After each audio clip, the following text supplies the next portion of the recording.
गरीब अनाथ शीतल लड़की की है। जब शीतल 6 वर्ष की थी तभी उसके माता पिता एक दुर्घटना में उसे हमेशा हमेशा के लिए छोड़कर चले जाते हैं। वह 6 साल की मासूम बच्ची अपना पालन पोषण करने के लिए फूल बेचा करती थी, लेकिन फूल बेचना वो बिल्कुल नहीं चाहती थी।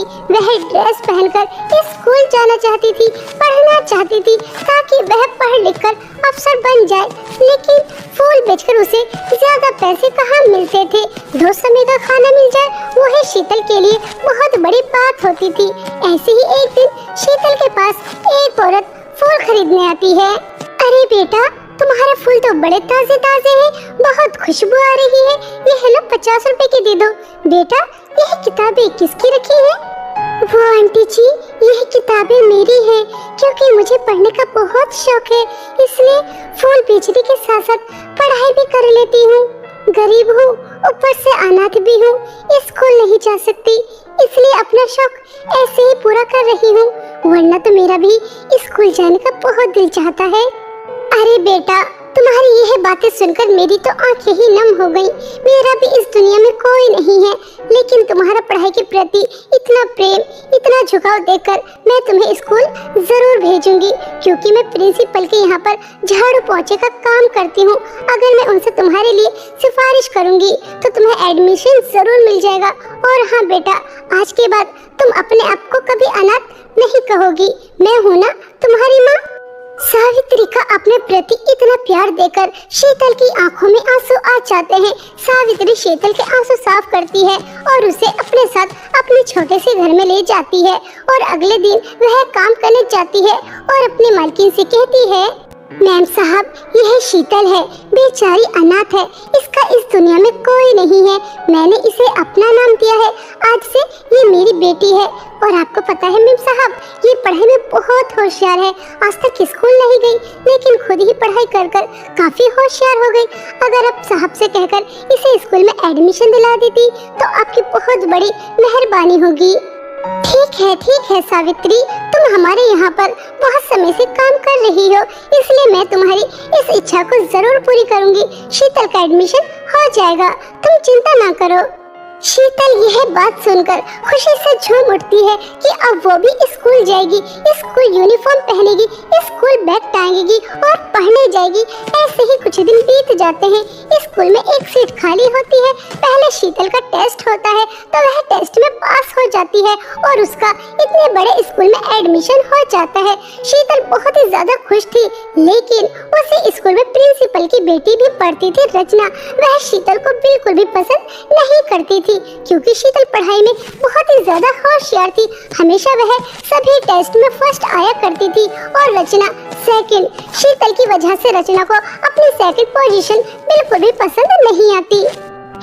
जब से इस अनाथ लड़की का हमारे स्कूल में एडमिशन हुआ है, तब से मेरी सेकंड पोजीशन आ रही है। पहले तो मैं ही फर्स्ट आया करती थी, मुझसे ज्यादा इंटेलिजेंट कोई था ही नहीं, लेकिन अब ये शीतल की बच्ची अनाथ, मैं प्रिंसिपल की बेटी हूँ और मैं सेकंड पोजीशन और वह गरीब अनाथ फर्स्ट पोजीशन। नहीं, ऐसा तो हो ही नहीं सकता।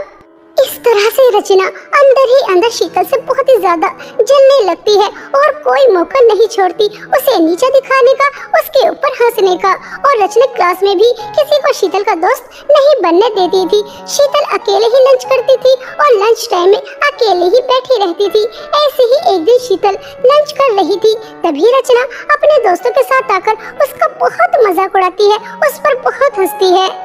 देखो तो दोस्तों, यह गरीब अनाथ हमारे यहाँ पर जो काम वाली बाई है, उन्हें कहीं रास्ते में पड़ी हुई मिली थी।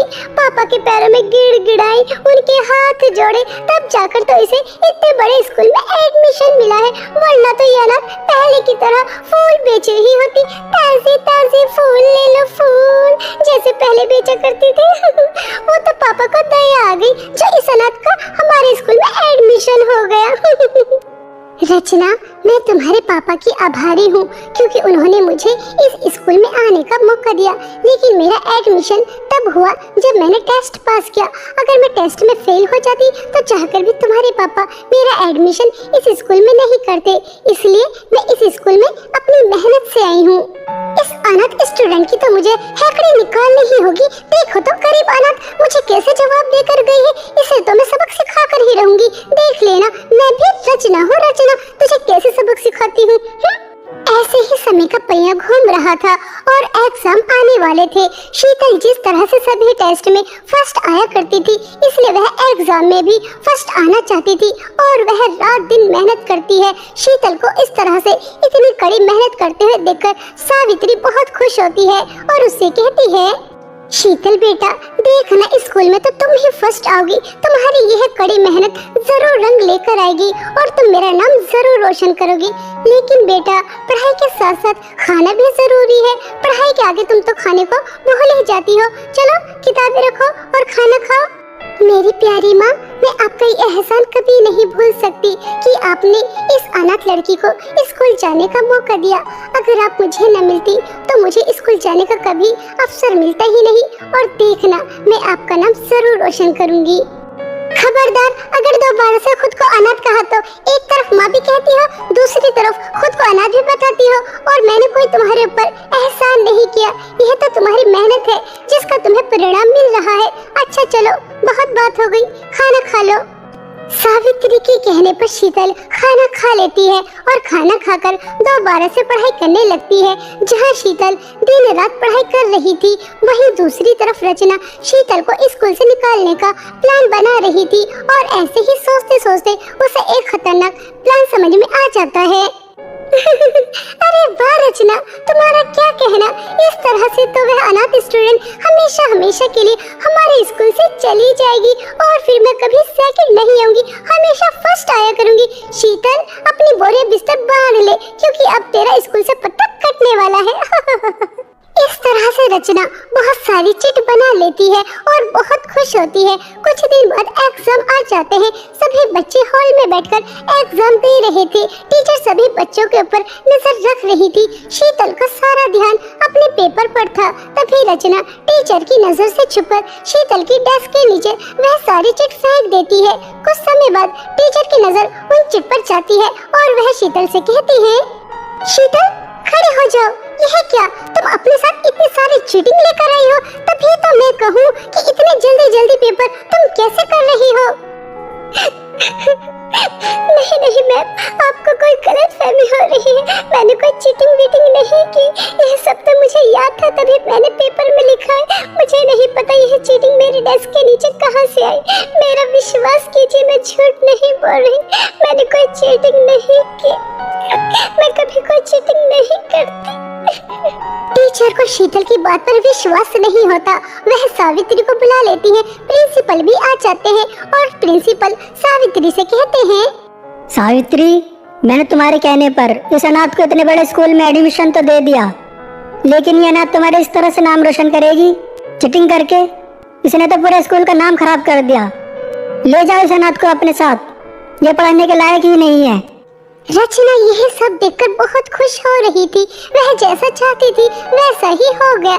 सावित्री शीतल को अपने साथ घर लेकर आ जाती है और जब प्रिंसिपल घर आ जाते हैं तो सावित्री प्रिंसिपल से कहती है, साहब जी, मुझे पता है कि मेरी बेटी शीतल ने कोई चीटिंग नहीं की। वो तो रचना शीतल से जलती थी, इसलिए उसने उसे फंसाने के लिए ये सब किया। मैं चाहती तो रचना की सच्चाई पूरे स्कूल के सामने लेकर आ सकती थी, लेकिन मैंने आपके यहाँ का नमक खाया है और मैं नहीं चाहती कि रचना की इस छोटी सी गलती की वजह से उसका भविष्य खराब हो जाए। रचना, मुझे पता है कि तुमने जानबूझकर शीतल को फंसाने के लिए यह सब किया है। सावित्री ने मुझे पहले ही बता दिया था कि तुम शीतल से जलती हो, लेकिन तुम जलन में इतनी आगे निकल जाओगी, मैंने कभी सोचा नहीं था। बेटा, विद्या तो एक ऐसी चीज है जिसे कोई किसी से नहीं छीन सकता। तुम्हें तो शीतल का साथ देना चाहिए कि एक अनाथ लड़की कैसे हमारे स्कूल का नाम रोशन कर रही है। चलो जल्दी से शीतल से माफी मांगो और इनका बड़प्पन तो देखो। इन्हें सच्चाई पता होते हुए भी इन्होंने किसी से कुछ नहीं कहा। तुम्हारे पिता की इंसल्ट ना हो इसलिए। रचना को अपने किए पर बहुत पछतावा होता है और वह शीतल से माफी मांगती है। शीतल का दिल बहुत बड़ा था, वह रचना को माफ कर देती है। अब रचना और शीतल दोनों बहुत अच्छी दोस्त बन जाती हैं और दोनों एक साथ पढ़ाई करती हैं और स्कूल का नाम रोशन करती हैं। इस तरह एक अनाथ लड़की अपनी मेहनत और लगन से एक दिन अफसर बन जाती है और अपनी माँ के साथ एक हंसी खुशी जीवन की है। पूजा बहुत ही अच्छे स्वभाव की लड़की है। उससे कभी दूसरों का दुख देखा नहीं जाता। हमेशा अपने से पहले दूसरों की मदद करती है। बड़ों का आदर, छोटों से प्यार, हमेशा फेस पर स्माइल रखकर बात करना, किसी के लिए दिल में कोई छल कपट नहीं। पूजा इस तरह की लड़की थी, लेकिन फिर भी कोई स्कूल में उससे बात करना, उससे दोस्ती करना, उसे अपने पास बिठाना पसंद नहीं करता था। उससे दूर दूर भागते थे, सिर्फ इसलिए क्योंकि वह काली थी। कोई उसका अच्छा स्वभाव नहीं देखता था। हमेशा उसे अपने रंग रूप की वजह से बहुत कुछ सुनना और सहना पड़ता था। काली कलूटी, अमावस की रात तेरी हिम्मत कैसे हुई मेरी डेस्क पर बैठने की? तेरी जगह यहाँ पर नहीं, सबसे पीछे वाली सीट पर है। फिर तो आज यहाँ पर क्यों बैठी है काली कलूटी? अरे यार पुष्पा, वहाँ पर कॉकरोच है और मुझे कॉकरोच से बहुत ज्यादा डर लगता है। यहाँ जगह खाली देखी तो इसलिए सोचा आज यहाँ बैठ जाती हूँ बस। देखो देखो दोस्तों, यह काली कलूटी बंदरिया जैसी दिखने वाली लड़की कॉकरोच से डरती है। अरे काली कलूटी, तुझे किसी से डरने की क्या जरूरत? एक बार बड़ी बड़ी अपनी सफेद आंखें करके इसे दिखा दे, क्योंकि तेरे इस काले चेहरे पर ये तेरी बड़ी बड़ी सफेद आंखें ही तो दिखती है। वह चुड़ैल समझकर डर कर भाग जाएगा। काली कलूटी। बेचारी पूजा अपना बैग उठाती है और पीछे जाकर बैठ जाती है। कुछ देर बाद क्लास टीचर क्लासरूम में आती हैं। Good morning student. Gomti, Neha, Savitri, Pushpa, Sunaina, Rahul, Sumit, चलो बच्चों मेरे पीछे पीछे आ जाओ, क्योंकि 15 अगस्त आने वाला है। उसके समारोह में जो कार्यक्रम होगा, मुझे आप सबको उसके लिए प्रैक्टिस भी करानी है। समय बहुत कम है और काम बहुत ज्यादा करना है। ऐसा कहकर 15 अगस्त में होने वाले समारोह में टीचर सभी बच्चों को प्रैक्टिस कराने के लिए अपने साथ ले जाती हैं। लेकिन वह पूजा को अपने साथ नहीं लेकर जाती, क्योंकि स्कूल में जब भी कोई भी समारोह या प्रतियोगिता होती तो उसके रंग रूप की वजह से टीचर उसे पार्टिसिपेट नहीं करने देती थी। और आज भी वह सभी बच्चों को ले जाती है, लेकिन पूरी क्लास में पूजा अकेली बैठी थी और वह सब बच्चों को जाता हुआ देखकर उसकी आंखों में आंसू आ जाते हैं। वह अकेली पूरी क्लास में बैठी थी, वह भी समारोह में पार्टिसिपेट करना चाहती थी। तभी वह हिम्मत करती है और अपनी क्लास टीचर के पास जाती है और उनसे हिचकिचाते हुए कहती है, वो टीचर, मुझे आपसे कहना था, मतलब मैं आपसे कहना चाह रही थी। टीचर। पूजा, तुम यहाँ पर क्या कर रही हो? तुम अपनी क्लास में क्यों नहीं हो? तुम्हें दिखाई नहीं दे रहा? मैं बच्चों को प्रैक्टिस करा रही हूँ। गोमती बेटा, यह स्टेप ऐसे नहीं, वैसे करो। और सुमित बेटा, यह स्पीच थोड़ा धीरे धीरे और प्यार से पढ़ो। पूजा, चलो जल्दी बोलो, तुम्हें क्या कहना है, और इस तरह से हकलाओ मत, मेरे पास समय बिल्कुल भी नहीं है। टीचर, मैं भी इस 15 अगस्त में होने वाले कार्यक्रम में पार्टिसिपेट करना चाहती हूँ। मैंने एक स्पीच लिखी है, एक बार आप इसे देख लीजिए। मैं इस स्पीच को स्टेज पर सबके सामने पढ़ना चाहती हूँ और डांस में भी पार्टिसिपेट करना चाहती हूँ, क्योंकि डांस करने में मेरी बहुत रुचि है। देखो पूजा, तुम काली हो, सुंदर नहीं दिखती, और स्टेज पर सिर्फ सुंदर और गोरे बच्चे ही अच्छे लगते हैं। मैं नहीं चाहती तुम्हारे इस रंग रूप की वजह से हमारे पूरे स्कूल की इंसल्ट हो, इसलिए सभी सुंदर सुंदर बच्चे इस कार्यक्रम में पार्टिसिपेट करेंगे। मैंने उन्हें ही चुना है। तुम जैसी काली कलूटी लड़की की कोई जरूरत नहीं है। डांस की लड़कियां भी पूरी हो चुकी हैं और स्पीच के बच्चे भी, इसलिए तुम्हारी कोई जरूरत नहीं है। तुम बस सबके लिए तालियां बजाना और कुछ नहीं। बेचारी रोते हुए अपनी क्लास में आकर बैठ जाती है और बहुत रोती है। छुट्टी हो जाने के बाद वह घर आती है। पूजा घर में अपनी बूढ़ी दादी के साथ रहा करती थी। पूजा को यूं उदास देखकर दादी कहती हैं, अरे बेटा, तुम इतनी ज्यादा उदास क्यों हो? जो तुमने 15 अगस्त के लिए स्पीच तैयार की थी, क्या वह टीचर को पसंद नहीं आई? वो तो कितनी अच्छी थी। अरे बेटा बताओ तो क्या हुआ है? दादी, होना क्या था वही हुआ जो हमेशा से होता आ रहा है। मेरे साथ भेदभाव, सुंदरता और बदसूरती में आपको नहीं पता मैं काली हूँ, बदसूरत हूँ, इसलिए मुझे कोई पसंद नहीं करता, टीचर भी पसंद नहीं करते। दादी मैं क्यों हूँ काली? अगर मैं सुंदर होती तो मेरे दोस्त होते, टीचर मुझसे प्यार से बात करती, स्कूल में होने वाले सेलिब्रेशन कंपटीशन में मैं पार्टिसिपेट किया करती। लेकिन नहीं, अपने इस काली कलूटी शक्ल की वजह से पीछे रह जाती हूँ, कभी आगे नहीं बढ़ती।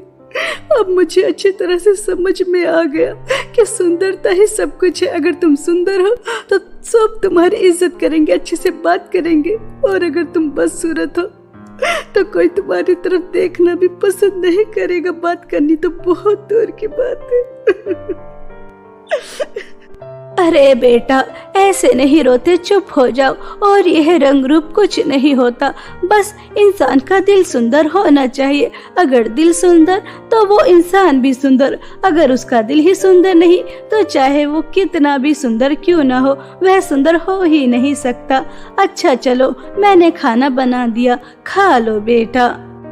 पूजा को अपनी दादी की बातें सुनकर थोड़ा साहस मिलता है और वह आंसू साफ कर कर खाना खा लेती है।